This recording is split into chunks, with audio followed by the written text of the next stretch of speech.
这是一个极为戏剧化的案件。2023年8月23日，居住在西班牙南部城市塞维利亚的玛利亚·约瑟法忽然收到了3条反常的短信。短信中写道：我不能再继续对你撒谎，我彻底破产了，目前没有工作，正和2个阿根廷女伴住在街头，我打算和他们一起去阿根廷。另外，我的手机马上就要处理掉了，接下来会没有手机。发出这些消息的人正是约瑟法42岁的大女儿埃斯特·佩雷斯。她当时因为一段充满暴力和控制的感情关系而逃离家乡，处在一种半流浪的状态中。消息立刻引起了约瑟法的警觉，女儿埃斯特绝不可能做出前往南美洲的重大决定，却以这样轻率的方式告知家人。约瑟法立即回复消息，并拨打了埃斯特的电话，却没有任何回应。他报了警，警方随即展开了初步排查，2个男性成为了核心嫌疑人。第一位是埃斯特在塞维利亚的前男友，该男子曾对埃斯特实行过长期的身体和精神控制，有着高暴力倾向。而埃斯特在逃离前男友后，躲进了600公里外的城市阿利坎特的一个受虐女性庇护所。在此期间，他短暂交往了一个约会对象，该男子同样处于无家可归的状态，并伴有严重的酗酒和精神不稳定的问题，因此成为了第2嫌疑人。就在埃斯特的家人苦苦等待着警方的调查结果时，一个名叫何塞的老年男子主动联系了约瑟法。何塞向约瑟法表示，他是埃斯特的好友，而他的另一个身份是 TikTok 上的背包徒步旅行者，用影片记录伊比利亚半岛的环游旅途。何塞和埃斯特在阿利坎特相遇，2人一见如故，共度了21天的徒步旅程。警方迟迟没有调查进展，母亲约瑟法只能不断和何塞保持着联系，分享可能找到埃斯特的线索。何塞非常热心，他甚至开启了重走一遍和埃斯特的旅途，一路探听埃斯特的消息，并在自己的网络账号上发布动态寻找埃斯特。但惊人的是，他的这一场搜索旅途竟然牵扯到了另一起命案。那么，何塞卷入了什么事件？而埃斯特去了哪里？暴力前男友和约会新对象，谁该为埃斯特的失踪负责呢？让我们目击这起真实案件。旅途炸药。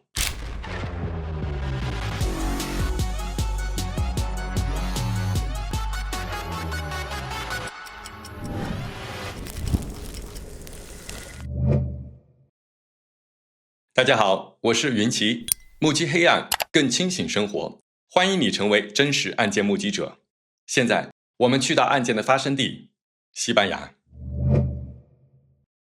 埃斯特的全名是玛利亚·埃斯特帕·佩雷斯，她出生于1981年，失踪时42岁。埃斯特年轻时性格开朗活泼，但成年之后变得安静内向。据他的亲友表示，对比安定的生活，埃斯特更喜欢旅行和漂泊。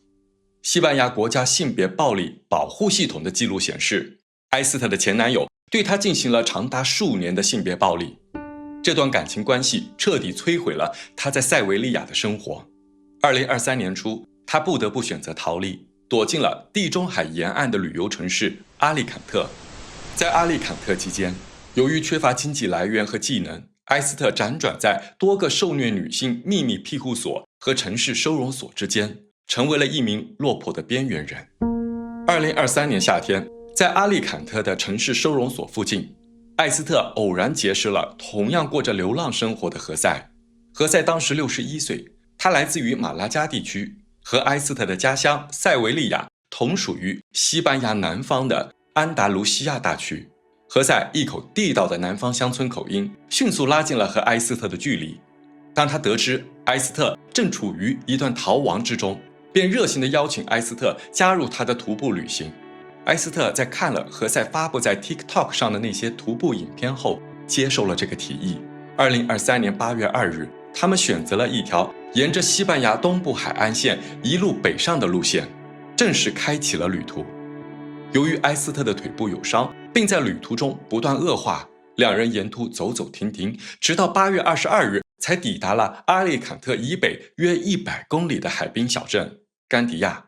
1天后，也就是8月23日，埃斯特的母亲收到了那3条诡异的短信，但警方基于埃斯特的年龄，将她归为了自愿失踪，并只对她的前男友进行了简单的调查。1周后，母亲约瑟法的手机突然接到了一通视频电话，来电人正是何塞。但这通电话仅仅持续了几秒钟就断了。约瑟法连忙焦急地回拨过去，何塞接起了电话，他自我介绍是埃斯特的旅伴，在徒步期间，埃斯特曾将手机 SIM 卡插在了他的手机中，导致埃斯特的通讯录自动同步到了他的电话里。约瑟法告诉何塞，他们已经向警局报告了埃斯特的失踪事件。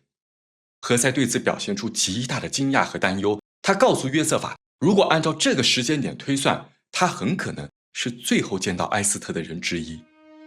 他们在8月22日到达甘迪亚之后，埃斯特因为腿伤需要治疗，决定在这个城市停下。当时埃斯特表示可以自行去诊所，并且会有2个朋友去诊所接他。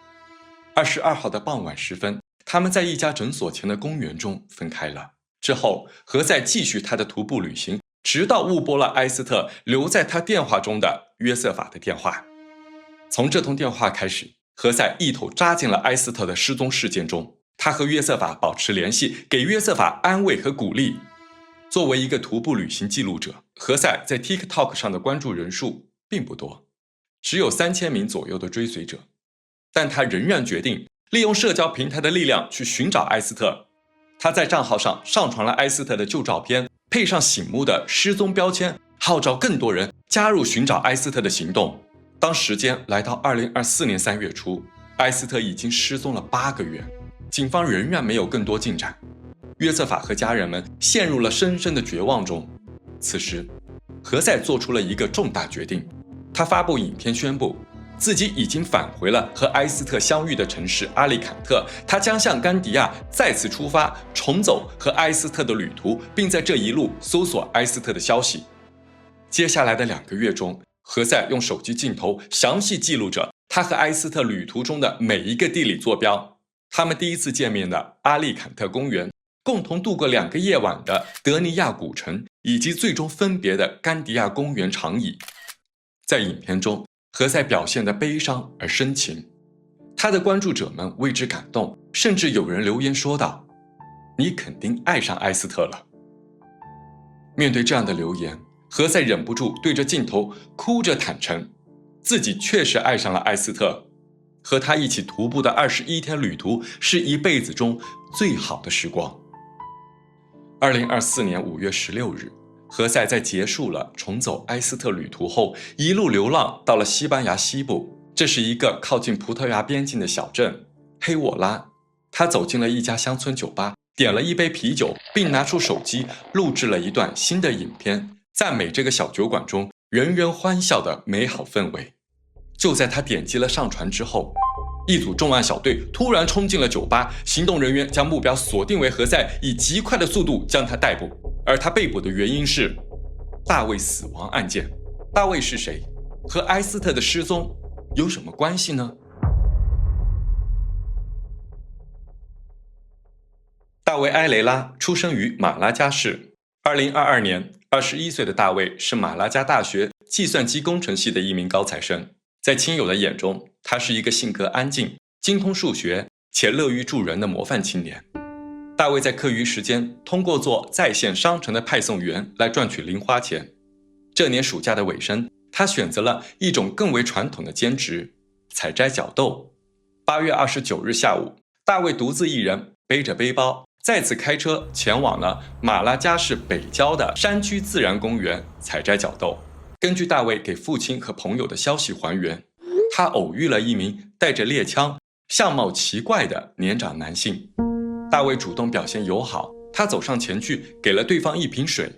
大卫在给父亲的信息中提到，这个男人虽然长相古怪，但态度还算和善，一切都很正常。但是晚上，大卫没有返回市区，他的电话彻底失联。焦虑的父母在深夜向警察局报案失踪。警方基于那片山区中很多的陡坡和悬崖，将事件假定为跌落或昏迷等意外事故。大卫的亲友们连夜展开了自发搜索，其中一人在进入山区隐秘深处的路上发现了大卫留下的车辆。警员们根据这个线索继续搜寻， 8月30日早晨8点30分，在一处地形陡峭的林地深处，他们找到了已经失去了生命体征的大卫。现场展现出来的是一场残忍的行刑式谋杀。大卫身中2枪，第一枪是在一定距离外发射的细散弹，从背后击中了大卫的颈部和背部，造成了大量的开放式创伤，使得他在剧痛下立即丧失了反抗能力，扑倒在地上。凶手随即上前，用威力巨大的路弹击穿了大卫的头骨，结束了他的生命。大卫的背包被扔在一边，里边的现金及财物被凶手带走。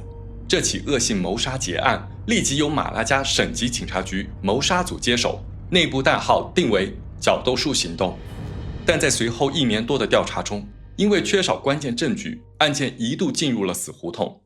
直到2023年9月，技术分析人员重新审视了大卫背包拉链上提取到的一份混合生物样本，他们采用了更为尖端的父系 DNA 追踪技术，匹配到了一名被捕人员。这个人不是大卫案件的真凶，但他和凶手在同一条父系家族基因线中。以此为线索，探员们开启了一场漫长的家谱树逆向追踪，最终出现在他们视野中的正是何塞。而此时埃斯特已经处于失踪状态，何塞正通过他的社交网络发布着影片，展开寻找埃斯特之旅。警方借此锁定了他的行动路线，对他进行了跟踪，并暗中拿到了一根他抽完的烟蒂和一些他吃过的橄榄。这些生物样本被送往实验室，结果显示何塞的 DNA 完全匹配大卫背包拉链上留下的皮肤细胞。我们需要再次梳理一下时间线。如果何塞是杀死大卫的凶手，也就是说他在2022年8月犯下罪行，然后一直持续发布着徒步影片。1年后的2023年夏天遇到了埃斯特，和埃斯特一起开启了旅途，并在埃斯特失踪后一直寻找他的下落。这像是一个残忍凶手的行为吗？有没有另一种可能？何塞的 DNA 证据被污染了，或者凶手是他家族中的别的人呢？警方给出了大卫案件中另一个关键证据。大卫在给父亲的信息中明确提到，那个年长男性声称自己是出来打猎狐狸的，而打狐狸这个关键词将揭开何塞更为黑暗的过去。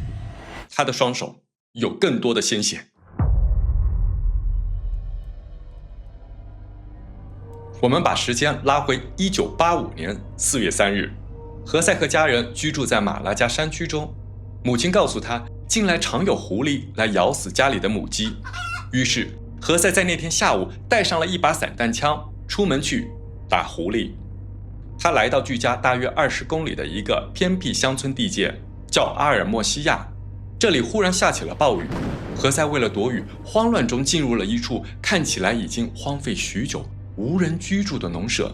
他躺在里面一块破旧的帆布上睡着了。第二天早上7点，他从熟睡中惊醒，只见一个男人手拿着一把散弹枪，正对着他的头，并言语激烈的命令何塞不许动，声称要将他作为盗窃犯押送到当地的治安军营中定罪。这个男人就是农舍的主人，57岁的弗朗西斯科·冈萨雷斯·里科。何塞极度紧张，下意识地捡起了自己的枪，在完全没有瞄准的情况下开了枪。弗朗西斯科当场死亡。何塞惊恐地逃离了那个农舍。以上这是何塞在社交媒体上讲述的版本，他没有隐瞒这段过去，表示这只是一场自卫引发的意外。他将死者弗朗西斯科称为一个正直的农夫，并多次真诚地对着镜头向他的家属请求原谅。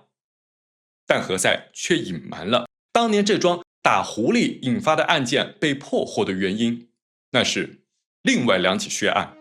1985年，何塞在农舍中枪杀了弗朗西斯科后逃走，案件一直没有破获。1987年3月28日，安东尼奥·帕尼亚瓜在马拉加山区的一条偏僻公路旁被散弹枪杀死，凶手抢走了他的随身财物，并进行了残忍的焚尸。现场除了散弹枪的弹壳外，没有留下任何有效线索。1987年5月中旬，2名年轻的背包客，30岁的英国男子和22岁的德国男子的尸体在马拉加山区的一处偏僻峡谷中被发现。2人同样死于散弹枪，他们的财物也被抢走。凶手还残忍地在两人的胸口和腹部留下了多处利器刺伤和割伤。警方在这起双尸案件的现场发现了凶手遗留下来的私人物品。根据这个线索，他们将目标锁定了何塞，最终在一个火车站进行了抓捕行动。当时何塞若无其事地一边等着火车，一边吃着三明治。警方将他逮捕后，从他的身上搜出了属于那2名背包客死者的手表等物品，并发现了那把还带有死者血迹的凶器刀具，以此确定了何塞是双尸命案的凶手。逮捕过程中，警方缴获了何塞携带的一把散弹枪，根据弹壳痕迹，才终于将1985年到1987年这3起案件联系了起来，真凶就是持有这把散弹枪的何塞。那么，何塞到底是谁？他怎么会在被捕几10年后继续行凶呢？何塞·胡拉多·蒙蒂利亚1962年出生于马拉加的一个普通农村家庭。从童年开始，何塞就展现出了暴力的一面。他常常用石块对动物进行折磨，并最终杀死它们。何塞的母亲没有对他的行为进行严肃对待，反而对外宣称他患有脑栓塞。何塞18岁时，他将一把散弹枪的枪管锯短，作为随身武器进行了入室抢劫。这个抢劫很快被警方破获，何塞被判处入狱8个月。自此，他开始了因为偷窃而不断进出监狱的生活，时间长达4年。直到1984年，他再次出狱，跟随他的一个表哥开始了居无定所的吸毒流浪生活。在一场节日庆祝中，他私自将烟花爆竹中的火药剂量加得过大，几乎把周围的设施全部炸毁。当地人给了他一个绰号“炸药”，他对这个名字非常得意，之后索性叫自己为“炸药何塞”。1985年开始，炸药何塞的犯罪从盗窃升级为谋杀，在犯下3起命案，杀害了4人之后，他在1987年被捕。当时西班牙已经废除了死刑，何塞因多案并罚，判处123年有期徒刑。那么，他为什么没有在监狱里度过余生呢？这是因为根据西班牙当时的法律，任何重刑犯的各项刑期在实际执行中最高上限为30年。也就是说，不管判了多少年，最多服刑30年就可重获自由。何塞在狱中表现良好，他获得了减刑奖励。2013年12月，在服刑了28年半之后，他重获自由。那个时候，他的家庭已经彻底和他切割，他再次开始了流浪生活。出狱之初的生活轨迹不得而知，但在社交媒体兴起之后，他竟然赶上了这股风潮，加入了 TikTok。他拍摄影片，记录徒步旅行，展现山区风景，讲述对乡村生活的反思，对政治、君主制和司法制度的批判。他分享自己的入狱经历，把他的犯罪史包装成了一场自卫引发的意外和司法迫害。他说，他的大部分人生都在监狱中度过，剩下的时光，他要好好享受自由的风景和新的健康的生活方式。他的影片没有任何滤镜，语气直接而自然，这让许多观众感觉真实。他累积了数千名追随者，建立了一个饱经风霜、四处流浪，同时充满人生智慧的形象。但其实他从来没有改变过，他的 TikTok 账户名依然是他曾为之骄傲的绰号“炸药何塞”。2022年，大卫成了新的牺牲品，21岁的年轻生命和光明未来被炸得粉碎。那么2023年失踪的埃斯特呢？他能幸免于难吗？就在炸药何塞被捕的1个月后，2024年6月，在甘迪亚的一条废弃小路的芦苇丛中，一颗女性的头骨终于被发现。在甘迪亚发现的那颗女性头骨，正是失踪近1年的埃斯特。西班牙国家警察重案组随后对发现头骨的周边区域展开了地毯式发掘，在土层中发现了埃斯特的其余身体残骸以及他的衣物和个人身份证件。此时，警方已经通过手机基站定位等数字手段，排除了埃斯特的暴力前男友和短暂约会对象的作案嫌疑。最大的嫌疑再次指向了炸药何塞。警方根据搜集到的证据还原了事件。处于逃亡痛苦中的埃斯特被何塞的热情以及社交平台上展现的坦诚形象所欺骗，踏上了一场死亡旅途。在这21天中，何塞多次向埃斯特做出了越界的表现，这引起了埃斯特的警觉，他暗暗决定要结束这段旅途。于是他借口需要治疗腿伤，在到达甘迪亚之后去了诊所。在诊所中，他向护士表示希望能留在诊所中过夜，但因为没有足够的钱，护士拒绝了他的请求。当天晚上，埃斯特和何塞露宿在城郊废弃的小路上，何塞企图和埃斯特发生关系，遭到了拒绝。他在暴怒中侵犯了埃斯特，之后将他杀死并掩埋。他把埃斯特的 SIM 卡插进了自己的手机中，发出了那3条信息给埃斯特的母亲约瑟法，试图制造埃斯特自愿失踪的假象。由于大意，误拨了约瑟法的视频电话，从而暴露在了埃斯特家人的视野中。为了洗清嫌疑，他展开了所谓的重走旅途，期间不断保持和埃斯特家人的联系，给他们误导信息，甚至还曾回到过杀死埃斯特的地点，拍下影片，伪装深情的讲述对埃斯特的思念。但即便埃斯特的遗骸已经被发现，炸药何塞依然像过去一样否认了犯罪。他坚称自己和埃斯特的死亡没有任何关系。警方申请了对何塞的手机数据进行还原，技术人员从被格式化的隐藏数据中提取到了一张令人毛骨悚然的照片，那是埃斯特遭受侵犯后已经死亡的遗体。拍摄时间正是2023年8月23日凌晨。大卫案件的审理在2026年5月底结束，陪审团全票通过，裁定被告人何塞、胡拉多、蒙蒂利亚故意杀人罪和强盗罪罪名成立，不久将宣判刑期。埃斯特的死亡案件还在等待审理中，而更让人惊讶的是，还有2起案件被怀疑和何塞有关。2018年8月，在马拉加，一名52岁的英国流浪男子头部被10块猛击而死亡，他仅有的微薄财物和手机被抢走。2021年12月，在穆尔西亚，一名外籍流浪人员在露宿野外时遇袭身亡，他的随身物品也被凶手抢走。这2个案件发生的时间和地点都和炸药何塞发布在社交媒体上的影片所留下的时空轨迹高度重合。警方目前对案件展开了进一步的调查。西班牙在2015年修改了刑法，引入了可以终身关押的可复核永久监禁条款。这一次64岁的炸药何塞大概率要在监狱中度过余生了。但回看这些案件，西班牙过去的法律漏洞让人感到荒谬。在旧法律制度下，一个背负了4条人命的连环杀手服刑30年，重新获得了自由，并且出狱后没有任何有效的监管。这个炸药再次连环引爆，21岁拥有美好未来的大卫倒在了深山里，42岁期待重启生活的埃斯特被掩埋在了芦苇丛中。爆炸的尘土是否掩盖着更多的受害者呢？而那些破碎的家庭将长久活在爆炸带来的震荡伤痛中。埃斯特的母亲约瑟法至今无法原谅自己没能在第一时间识破何塞的伪装。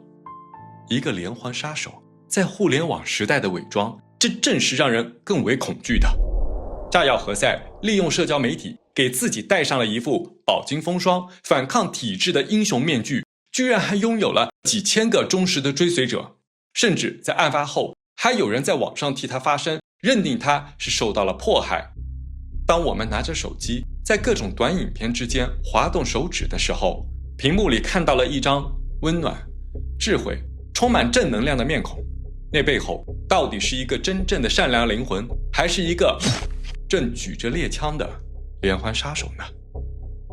互联网和算法给了罪犯伪装的便利，这一切到底由谁来监管呢？你们有答案吗？请在评论区告诉我。也许在这个时代中，我们需要目击黑暗，更清醒生活。我是目击者云奇，我们下次再见。